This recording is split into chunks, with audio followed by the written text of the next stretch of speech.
Welcome to Nevada Newsmakers, coming to you from the state capitol here in the old Supreme Court. We start out with part 2 of our interview with Supreme Court Justice James Hardesty, and then Sean McGuinness on gaming. He's a partner with Butler Snow. It's all coming up next on an all-new Nevada Newsmakers. 40 years ago, Hotel California and the theme from Rocky were #1 on the pop charts, and D&D Roofing and Sheet Metal started on the road to becoming Nevada's leading roofing company. I couldn't be more proud of what we've achieved. And over these 40 years, we've become an employee-owned company.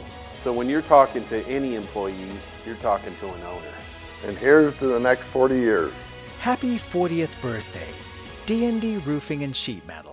Nearly 200,000 Nevadans work in retail businesses, supporting families and the community. Nevada's retail businesses generated over $2 billion in sales tax revenue in 1 year, including nearly $700 million to help our schools. Shop around and see all that Nevada's retailers offer our state. We're the Retail Association of Nevada, representing thousands of Nevada businesses. Businesses that work for Nevada.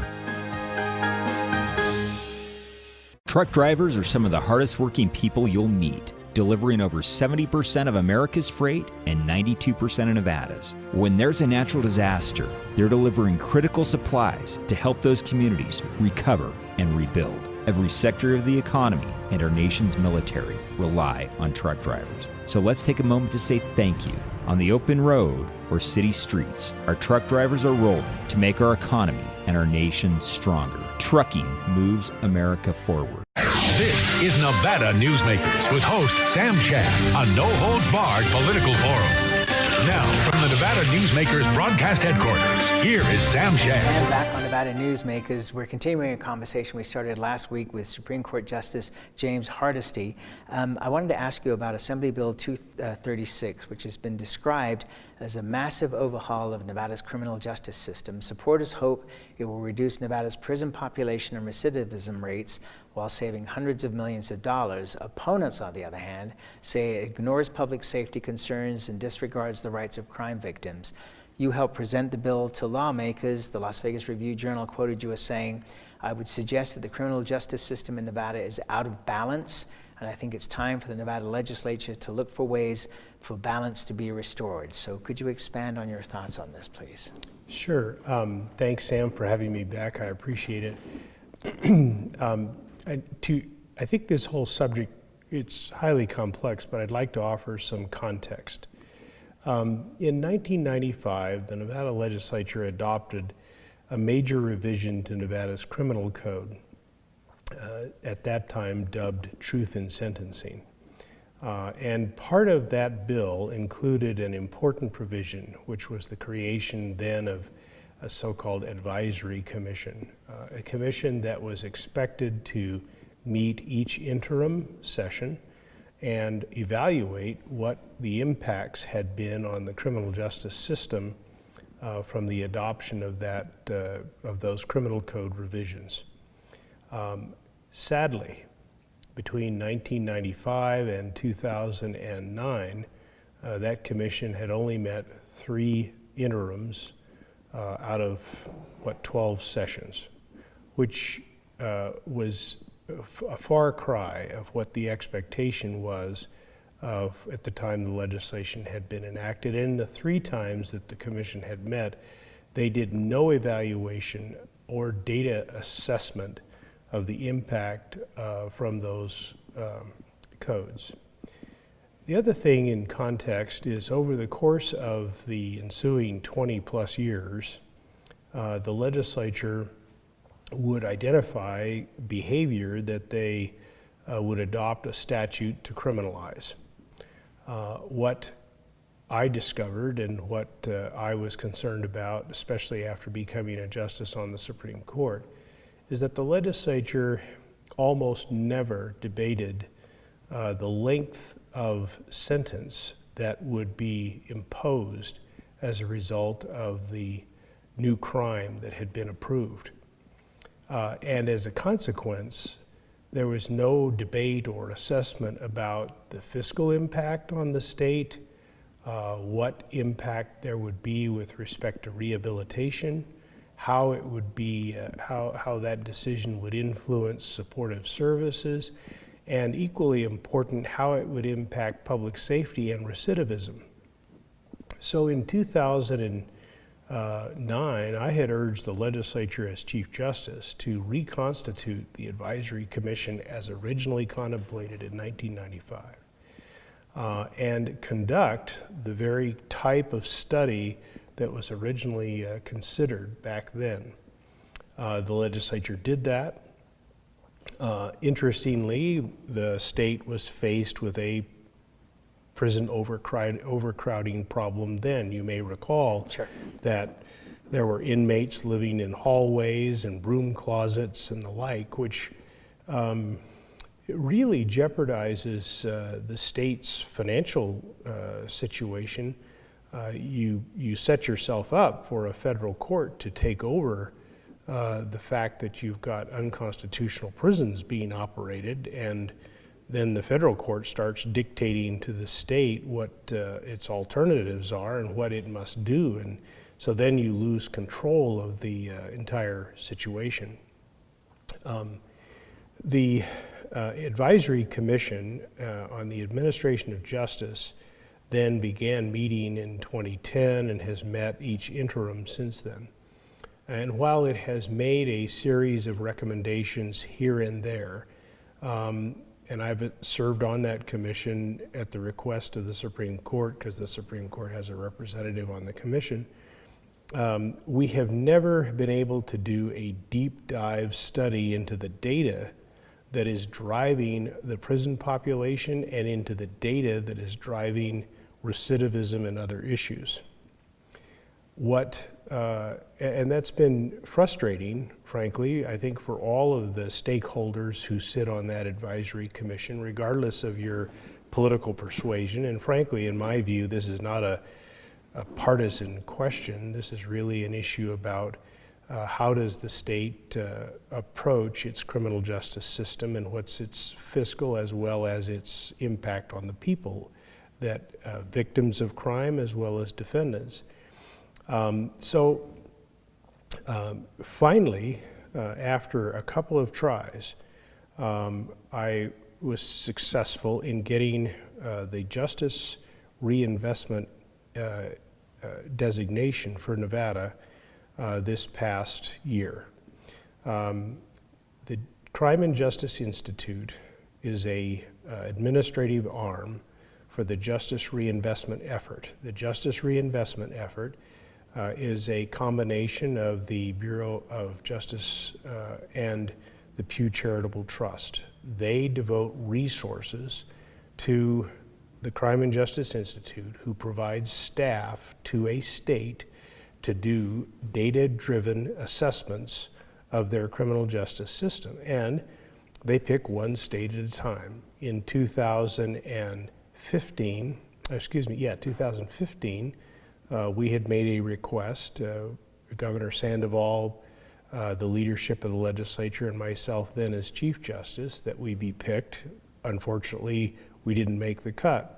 But I did receive a call from Len Engel with the Crime and Justice Institute last year, and was very excited about the fact that they might consider Nevada if we would reapply. I again approached Governor Sandoval, I approached the leadership of the legislature, and a letter again was requested that we be considered by the Crime and Justice Institute and the Justice Reinvestment Project as the selected state for 2018, and we were picked. Now that's a big deal, because they send criminal justice experts into the state, and they do a deep data-driven dive into our criminal justice population. Everything from jails to prisons. They interview all kinds of criminal justice stakeholders, judges, law enforcement, and you name it. And at the end of the day, Nevada received the benefit of more than $1 million in staff services from them doing data assessments. What is affecting our prison population? What is our recidivism status? What is the impact on the female population in the prison? What is our impact on mental health questions, behavioral issues, and so forth? And from that, they, working with the advisory commission, developed a series of recommendations for the commission to consider. Okay, so let's take a break and then we'll come back with the result of that. You bet. And we'll be right back. Tamarack Junction is South Reno's hotspot with over 450 of the latest slots and video games. Sully Sports Bar, the Dining Car Restaurant, William Hill Sportsbook, and the Tamarack Steakhouse and Lounge. We're just north of the Summit Mall in South Virginia. Yeah. Hi, I'm Eric Robnett, owner of Home Energy Experts. Has this ever happened to you? Honey, did you remember to turn down the thermostat? Forgetting to set the temperature? Not fun. We can help. Our new smart thermostat keeps the temperature set for your comfort all by itself. I'm feeling hot now. To increase your comfort, go to homeenergyexperts.com for details. That's homeenergyexperts.com. The signs and symptoms of cataracts can start out small with subtle changes in your vision. So don't wait. Be proactive and take your vision into your own hands. If you're experiencing the onset of cataracts or just have questions, contact your eye care professional or call Eye Care Associates of Nevada today. Dr. Hiss has years of experience specializing in the surgical correction of eye disorders and has completed over 84,000 vision correcting procedures. At Eye Care Associates of Nevada, we'll change the way you look at the world. The Tamarack Junction Steakhouse is known for signature steaks, handcrafted cocktails, and world-class wines. Join us Thursdays and Friday nights from 4:30 to 6:30 in the Steakhouse Lounge for live music, gourmet plates, and well-priced wines, just north of the Summit Mall on South Virginia. This is Nevada Newsmakers. And back on Nevada Newsmakers, we continue our conversation with Supreme Court Justice James Hardesty. We talked about the deep dive into our criminal justice system here in the state. Give us the summation of what this deep dive gave us. So here's the thing. Since 2009, Nevada's prison population has grown 7%. The state now has an imprisonment rate that is 15% higher than the national average. More concerning, the state's female prison population has grown at 4 times the rate of overall prison population. The growth has resulted in Nevada spending over $347 million on corrections in fiscal year 2019, crowding out the state's ability to fund treatment and services that reduce recidivism and improve public safety. And I think everybody in the system would acknowledge that the largest mental health facility in the state of Nevada is the Nevada State Prison. Right. The growth, and this is what's critical, the growth that is projected if we stay on the same path we're on under the same criminal code we're operating under would increase the prison by 9% or nearly 1,200 more beds at a cost to the taxpayers of $770 million. The Crime and Justice Institute, working with the Advisory Commission, identified a number of steps that could be taken to both our criminal code as well as our approach to defendants that would have a huge fiscal impact on the state. And that would cut by this projected sum 89% or $649 million over the next 10 years. Now, when legislators are thinking about where are we going to get funds to pay teachers and where are we going to get funds to improve our mental health services and where are we going to get funds to do a number of things that are demands in front of the legislature and the governor, one of those sources is to reinvest from savings that can be accomplished by reforms in the criminal justice system. Okay, so let me just briefly, we've got about a minute and a half here. Just give me a couple of what the biggest reforms could be. The biggest reform, I think, is effectuating some changes to the some of the Category B felonies, so that what drives the prison population is the length of time that the folks are in there and the inability of any kind of rehabilitative services. We need to be able to address these more on the front end.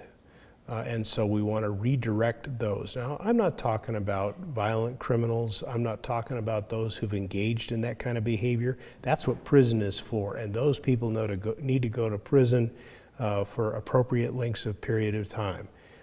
So this is not about the violent offenses. And in our statutes, there's probably 44 or 45 such offenses that are defined. That's not what we're talking about. What we're talking about are offenders who are nonviolent offenders. And so we want to extend to judges the ability to divert those folks away from incurring a felony, which is on their record for a long period of time and affects their life, but more importantly, get them into treatment so that they can be hopefully rehabilitated. We want to also make the sentence lengths for certain crimes proportionate. For the first time since 1995, when Truth in Sentencing was enacted, the legislature is now in a position to debate sentence lengths for things like burglary or other types of crimes that have taken place. Should it be 2 to 15 years, and when should it kick in? And should the judge have alternatives? In the drug area, that's a huge area that impacts the criminal justice system. A substantial number of people in the system are caught up in drugs and opioid use. Can we divert some of those users away from the criminal justice system and into treatment? Not all of them will succeed, and if they fail, they're going to probably end up going to prison. But for those who can succeed and are diverted and are rehabilitated, and by the way, I think everybody in the system would agree that the mental health courts and the specialty courts in our state and other states are the most successful options available. We also want to adjust some of the theft statutes. I know there's been some concern about that issue, but the fact of the matter is Nevada has some of the most draconian theft statutes that separate a felony from a gross misdemeanor than most of the states in the country. Our burglary statute long ago abandoned the common law. 43 states have statutes that are different and proportional from what we have. So basically we have to rethink how tough on crime we're going to be, not to let people go who deserve to be in prison, but to reevaluate the situation of others that we can treat in a different manner. Correct. And by the way, reasonable people can differ on specifics, but we need to be making data-driven decisions, and that was the benefit of having the designation of the Justice Reinvestment Institute. Adam Laxalt was supportive of this effort when he was Attorney General and helped secure this designation for Nevada as well, and I applaud that as well as Governor Sandoval. Now, but this debate now is in the legislature, but they're debating what they should debate, and that is, how is this decision to criminalize behavior and place people in prison impacting the fiscal impact of the state? How is it impacting victims, and how is it impacting the defendant? And most importantly, can we avoid recidivism? Get these people out of this constant revolving door. Judge Wilson from Carson City. And I have to apologize. Okay, we are out of time, sir. Sorry. But next time, and you are always welcome back, we'll talk about Judge Wilson's thoughts. Thank you so much for being here. We appreciate all the time. Thank you. And we'll be right back. Dimitri Prine here for Design Outdoor. Come visit Design Outdoor's store and backyard to see our wide selection of fire pits, barbecues, and pizza ovens, natural stone water features and fountains, and frost-proof pottery. Our store and backyard are located at 11600 South Virginia, just north of DeMonte Ranch Parkway. Visit designoutdoor.com or call us at 851-9499. Can't do it. Stupid, like my mom. We can't do anything at Mommy's because you won't pay child support. Dad said you cheated, and he's not even sure he's my dad. Mommy said you left both of us, so she isn't gonna let me see you. I look just like my father. I'm divorce attorney Marilyn York, and I may represent men, but hate has no gender, only casualties. Please, stop sacrificing your children in your war against your ex. Hi, I'm Dave Newman. Remember me? I used to be the house detective, and now I'm a realtor, full-time at RE/MAX Realty Affiliates. A lot of people ask me, how's the market? You know what? It's fantastic. If you're even kicking around the idea of buying or selling, give me a call. Let's talk about it. Call me at RE/MAX Realty Affiliates and just ask for the guy who used to be the house detective, Dave Newman. This is Nevada Newsmakers. And back on Nevada Newsmakers, coming to you from the state capitol. We're here with Sean McGuinness. He's a partner with Butler Snow, and a lot of gaming things going on, so I wanted to kind of do a quick roundup here. All eyes are on Massachusetts as the win license is up to be approved or not. Is the presumption that this is going to get approved is just a question of how big the fine is going to be?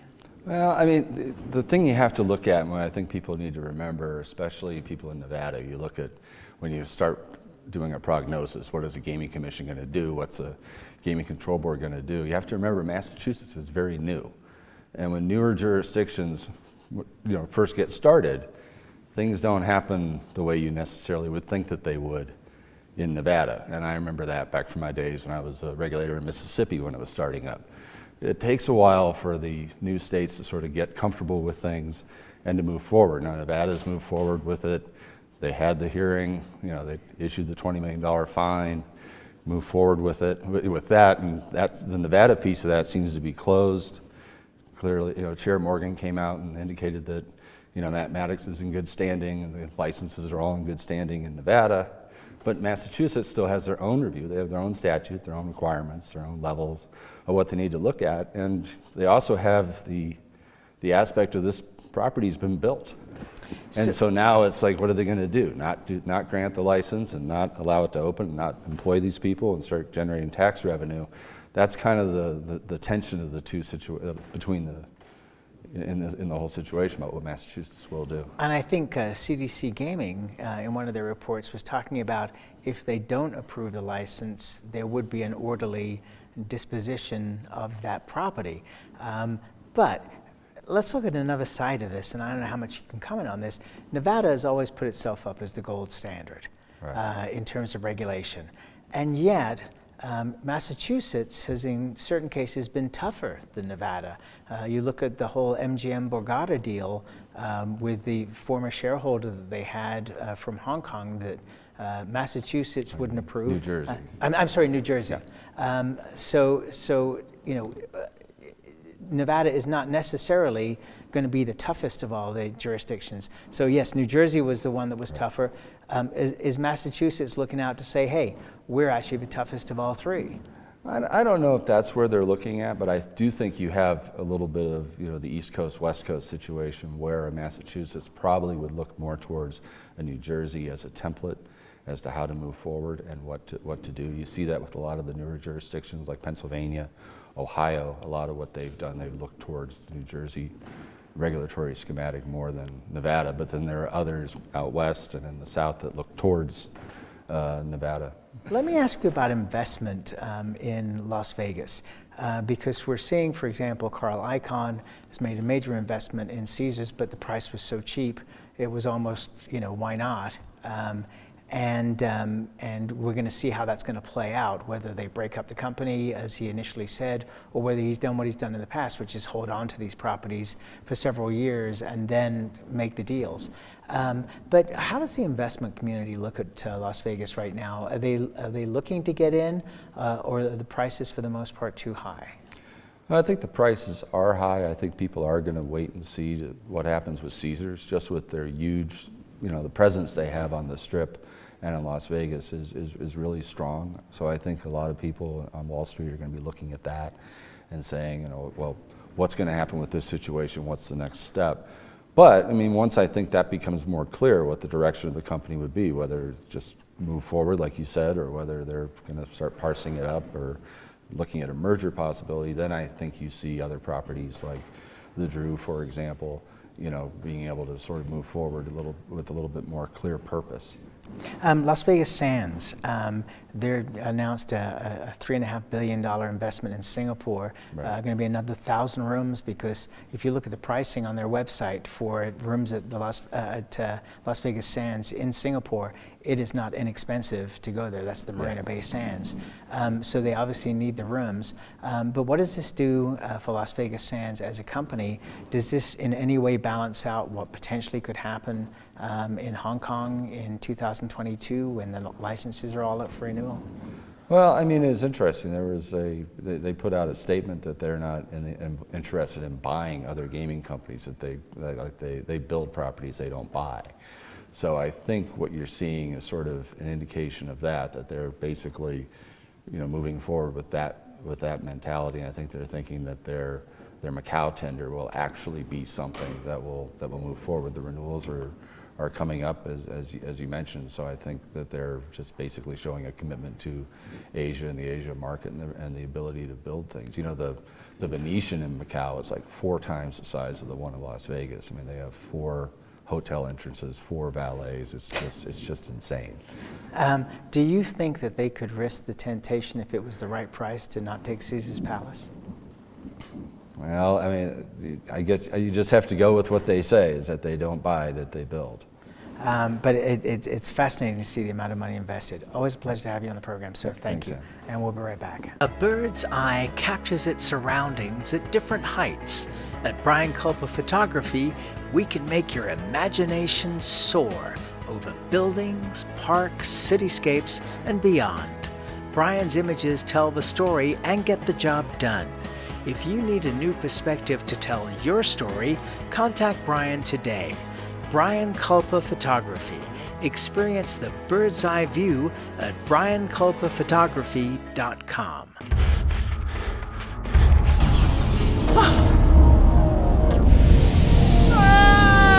Hey, Dad? Are you learning?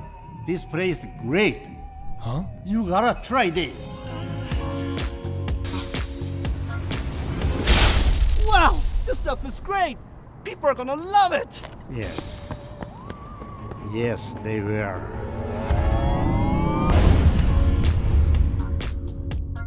St. Ives Florist, for every holiday and every special occasion. For romance.